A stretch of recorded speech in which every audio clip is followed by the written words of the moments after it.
नई rail line की घोषणा की गई थी माननीय मंत्री जी, माननीय लालू जी के समय, और आज तक उसकी घोषणा पे कभी सर्वे भी नहीं हुआ।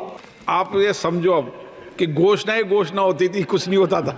उसके बाद 10 साल से तो आप भी हैं, 10 साल से ये भी हैं अध्यक्ष जी, ऐसा नहीं है 10 साल से ये भी बैठे हैं।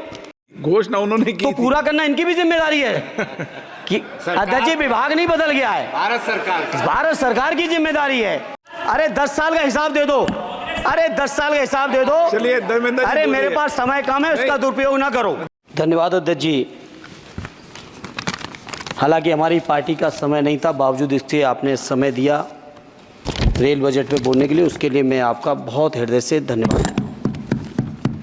अध्यक्ष जी, बहुत सारे साथियों ने बड़ी जिम्मेदारी की बात कही, जनरल बोगी बढ़ाने से लेके सफाई से लेके उन सभी चीज़ों के साथ अपने को जोड़ते हुए, चूँकि अध्यक्ष जी मैं आजमगढ़ संसदीय क्षेत्र से निर्वाचित होकर आया हूँ। आजमगढ़ संसदीय क्षेत्र अपने आप में बहुत ऐतिहासिक क्षेत्र है। अल्लामा शिबली नुमानी, कैफ़ी आज़मी, अयोध्या प्रसाद हरियोत से लेके तमाम जो हमारे एक से एक महान लोगों की ये सरजमी रही है। अध्यक्ष जी, आजमगढ़ क्षेत्र अलग अलग विविधताओं से भरा हुआ है। आजमगढ़ के लोगों को जहाँ रोज़गार के लिए मुंबई जाना पड़ता है, वहीं शिक्षा के लिए आजमगढ़ के लोगों को इलाहाबाद और प्रयागराज की ज़रूरत पड़ती है। प्रदेश की राजधानी लखनऊ है, देश की राजधानी दिल्ली है। इसलिए मैं अपनी ओर से अपने क्षेत्र के लिए आजमगढ़ से मुंबई, जो कोरोना से पहले माननीय मंत्री जी ध्यान दे दें, कोरोना से पहले आजमगढ़ से मुंबई एक रेल चलती थी जो कोरोना काल से बंद चल रही है। हमारा अनुरोध है कि उस रेल को न केवल वो साप्ताहिक थी, उस रेल को हर दिन के लिए शुरू किया जाए, बल्कि साथ ही साथ आजमगढ़ से लखनऊ, आजमगढ़ से इलाहाबाद, जहाँ पे इंटरसिटी से डेली लोग आवागमन कर सकें, आ जा सकें, उसके लिए इस ट्रेन को भी शुरू कराने की कृपा करें। साथ ही साथ अध्यक्ष जी, आजमगढ़ से दिल्ली जाने का केवल एकमात्र जरिया कैफिया ट्रेन है, और कैफिया ट्रेन के में बैठने का टाइम तो सुनिश्चित है, लेकिन कब पहुंचेंगे इस बात की कोई भी जिम्मेदारी और गारंटी नहीं है। इसे मंत्री जी मैं आपसे अनुरोध करूंगा कि आजमगढ़ से दिल्ली के लिए एक नई रेल लाइन, नई रेल ट्रेन शुरू करने की कृपा करें। मैंने जनरल बजट की चर्चा में भी जिक्र किया था, आजमगढ़ से बनारस से बायां आजमगढ़ गोरखपुर तक नई रेल लाइन का बड़ा प्रचार किया गया अध्यक्ष जी। हमसे पूर्व सांसद ने बहुत प्रचार किया कि हमने सैंक्शन करा दिया है, लेकिन उस पर अभी एक भी रुपए की बजट न स्वीकृत है, न उस योजना का स्वीकृत है। सर्वे ज़रूर हुआ है, डीपीआर ज़रूर बनी है, लेकिन उसकी स्वीकृति मंत्री जी और फंड अभी बाकी है। मैं उम्मीद करता हूं कि आप इसको ज़रूर ध्यान देंगे।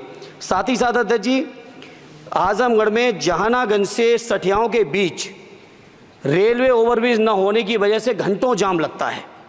इसी तरह से 2 जगह और हैं, कुटवा मझगवां, बालीपुर से रानी की सराय, डुगवा कोटवा रेलवे पर अंडरपास की बहुत ज़रूरत है। अध्यक्ष जी एक मिनट और लेंगे।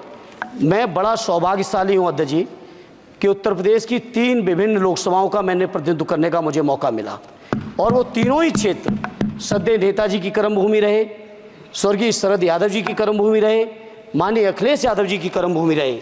इन तीनों ही क्षेत्रों की अलग अलग मांगें हैं, इसके लिए मैं आपसे थोड़ा सा अनुरोध करूंगा। अध्यक्ष जी, जब लालू प्रसाद जी, माननीय लालू जी देश के रेल मंत्री थे, उस समय एक योजना की घोषणा की गई थी इसी सदन में। वो घोषणा थी मैनपुरी से एटा, कासगंज होते हुए बदायूं, बदायूं से संभल होते हुए गजरौला तक नई रेल लाइन की घोषणा की गई थी माननीय मंत्री जी, माननीय लालू जी के समय, और आज तक उसकी घोषणा पे कभी सर्वे भी नहीं हुआ।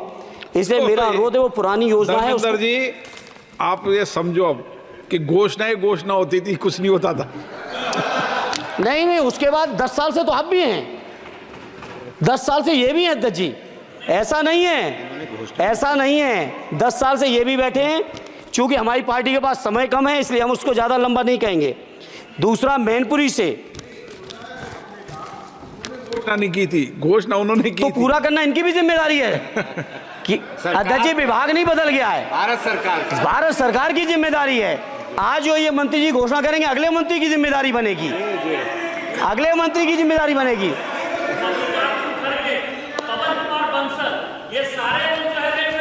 अरे 10 साल का हिसाब दे दो, अरे 10 साल का हिसाब दे दो। चलिए धर्मेंद्र जी अरे मेरे बोलिए। पास समय कम है, उसका दुरुपयोग ना करो। धर्मेंद्र जी बोलिए। अध्यक्ष जी, मैनपुरी से दिल्ली के लिए, मैनपुरी से लखनऊ के लिए, बदायूं से लखनऊ के लिए, बदायूं से दिल्ली के लिए इन रेल लाइनों की सख्त, रेलवे ट्रेनों की सख्त ज़रूरत है।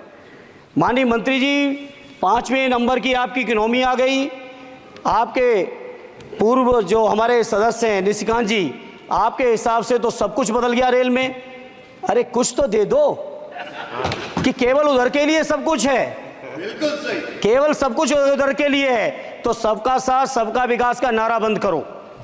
और अगर नारा देना है, नारे को सच बनाना है, प्रधानमंत्री जी की बात को सही साबित करना है, तो माननीय मंत्री जी ये जो मांगे हमने रखी हैं, आजमगढ़ लोकसभा के लिए रखी, मैनपुरी के लिए रखी, आजमगढ़ के लिए, बदायूं के लिए रखी, संभल के लिए रखी, एटा के लिए रखी, इन सभी को पूरी कर दीजिए मंत्री जी। और नहीं कर सकते हैं तो कम से कम इस सदन के अंदर तो सबका साथ सबका विकास नारा देना बंद ही कर दो। और नारा जिस दिन देना बंद कर दोगे और ये कह दोगे कि आप विपक्ष में आपका नहीं करेंगे, उस दिन हम अपने क्षेत्र के लोगों को संतुष्ट भी कर लेंगे। हमारे क्षेत्र के लोग इतने स्वाभिमानी लोग हैं। माननीय अध्यक्ष जी कि आपने मुझे रेल बजट पर बोलने का मौका दिया। मैं माननीय प्रधानमंत्री जी और माननीय रेल मंत्री जी को बहुत बहुत हाँ, बीच में छूट गया। तो धन्यवाद अध्यक्ष जी। मैं कहता हूं कि जो मांगे की हैं तीनों ही क्षेत्रों की, उत्तर प्रदेश की जनता की, उसको माननीय मंत्री जी पार्टी से ऊपर उठकर सबके साथ और विकास के लिए पूरा कर दें। आपकी बहुत बहुत मेहरबानी होगी, नहीं तो ये नारा बंद करो। अगर आप ये वीडियो YouTube पर देख रहे हैं तो हमारे चैनल को सब्सक्राइब करें और बेल आइकन को दबाना ना भूलें। अगर आप Facebook पर ये वीडियो देख रहे हैं तो हमारे पेज को लाइक करें।